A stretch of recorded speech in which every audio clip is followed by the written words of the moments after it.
Merhaba arkadaşlar. Bugün Türkiye'nin BRICS'e başvuru konusunu ele alacağız. BRICS, Brezilya, Rusya, Hindistan, Çin ve Güney Afrika'dan oluşan dünya çapında büyük bir ekonomik güce sahip olan bir grup. Böldüğüm için çok özür dilerim ama abone olma oranları çok düşük. Bir abone olursanız çok sevinirim. Ancak Türkiye'nin BRICS'e başvurusu son zamanlarda oldukça konuşuluyor. Peki, Türkiye neden BRICS'e katılmak istiyor ve bu süreç nasıl işliyor? Hadi gelin başlayalım. BRICS, Brezilya, Rusya, Hindistan, Çin ve Güney Afrika'dan oluşan bir ekonomik işbirliği grubudur. Peki bu 5 ülkenin bir araya gelmesinin sebebi ne? BRICS aslında gelişmekte olan büyük ekonomileri bir araya getirerek küresel ekonomide daha fazla söz sahibi olmayı amaçlıyor. Dünya nüfusunun yaklaşık %40'ı bu ülkelerde yaşıyor ve küresel ekonomik üretimin dörtte birinden fazlası bu ülkelerde. Yani BRICS dünya ekonomisi üzerinde ciddi bir etkiye sahip. Ama BRICS'in asıl amacı Batı'nın hakim olduğu uluslararası ekonomik sistemine alternatif çözümler üretmek.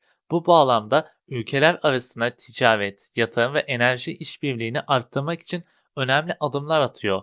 Hatta BRICS ülkeleri kendi yeni kalkınma bankalarını da kurdular. Bu banka üye ülkeleri kalkındırma projeleri finanse etmek amacıyla Dünya Bankası ve IMF gibi Batı merkezli finans kurumlarına bir alternatif olarak görülüyor. Zaten BRICS'i cazip yapan olay tam da bu.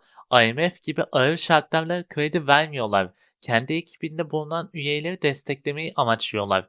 Ama Çin'in Pakistan ve Afrika ile yaptığı bir sürü liman anlaşmaları veya Rusya'nın Afrika'da bazı grupları kredi karşılığında desteklemesi akıllara acaba krediler karşılıksız verilmiyor mu diye bir düşünce geliyor.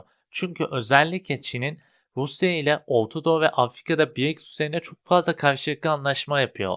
Son yıllarda BRICS içinde ortak bir para birimi oluşturma fikri çeşitli kez gündeme getirildi. Bu tür para birimi üye ülkeler arasında ticareti kolaylaştırabilir ve uluslararası rezerv para birimleri üzerine bağımlılığı azaltabilir. Ancak BRICS ülkelerinin ortak bir para birimi oluşturması birçok zorlukla karşı karşıya getirebilir. Bu zorluklar arasında ekonomik uyuşmazlık, farklı para politikaları, siyasi engeller ve teknik zorluklar yer alıyor. Ancak geçenlerde dolara karşı Rusya ve Çin'in yaptığı ticaret anlaşmalarında Çin'in yuanı ve Rusya'nın rublesi kullanılmaya başladı. Bununla birlikte ortak para birimi oluşturma konusunda da bir adım atılmış oldu. Ama hala da ortada somut bir plan veya tarih belli değil. Peki BRICS neden bu kadar önemli? Çünkü bu ülkeler ekonomik güçlerini birleştirerek dünya sahnesine daha fazla rol almak istiyorlar. Özellikle Amerikan dolarının bağımlılığını azaltmak gibi hedefleri var. Yani BRICS gelecekte uluslararası ekonomik dengelerini değiştirebilir. Ancak BRICS'in de bazı zorlukları var. Özellikle Çin ve Hindistan gibi iki dev ekonomi arasındaki sınır anlaşmazlıkları bu grubun bir arada kalmasını zaman zaman zorlaştırıyor. Gelelim Türkiye'nin BRICS'e başvuru yapma sebeplerine. Türkiye muhtemelen bu üç sebepten dolayı BRICS'e başvuru yaptı. 1. Ekonomik fırsatlar. BRICS ülkeleri arasında artan ticaret ve yatırım fırsatları Türkiye için büyük bir avantaj olabilir. Türkiye'nin BRICS'e katılması bu ülkelerle daha fazla ekonomik işbirliği ve ticaret yapmasını sağlar. 2. Küresel rolünü güçlendirme. Türkiye uluslararası arenada daha etkili bir rol oynamak istiyor. Türkiye sadece Batı ile işbirliği yapan değil, aynı zamanda Doğu ve dışlanan grupla da işbirliği yapmak istiyor. Hem de Batı'ya ben sana muhtaç değilim diyor.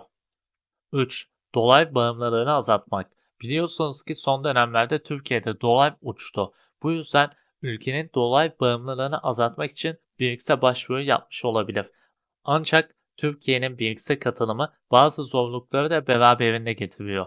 Özellikle BRICS ülkeleri arasında ekonomik ve siyasi farklılıklar mevcut. Türkiye'yi bu grubun bir parçası olması bu farklılıkları başa çıkması ve uyum sağlaması gerektiriyor. Ama Türkiye Cumhuriyeti 100 yıldır Batı dünyası içerisinde olduğu için bu bir anda ani bir değişimler görmemiz imkansız. Zaten BRICS'e katılmamız BRICS ülkelerini de rahatsız eder. Ayrıca BRICS grubuna katılmak sadece bir başvuru değil, aynı zamanda bir süreç. Tıpkı Avrupa Birliği gibi mevcut BRICS ülkeleri arasında müzakereler ve anlaşmalar gerekli. Türkiye'nin bu süreci başarıyla tamamlayabilmesi için çeşitli kriterleri karşılaması ve uluslararası standartlara göre uygun hareket etmesi gerekiyor. Sonuç olarak Türkiye'nin BRICS'e başvurusu hükümetin siyasi hedefleri doğrultusunda bir adım. Ancak bu süreç kolay olmadığı gibi birçok faktör de içermekte. Türkiye'nin BRICS'e başvuru katılımı gerçekleştirmesi pek mümkün olmadığı gibi küresel Avrupa ekonomisinde de büyük sonuçları olabilir. Çünkü Türkiye en çok ticari faaliyetini Avrupa ile Batı ile yapıyor.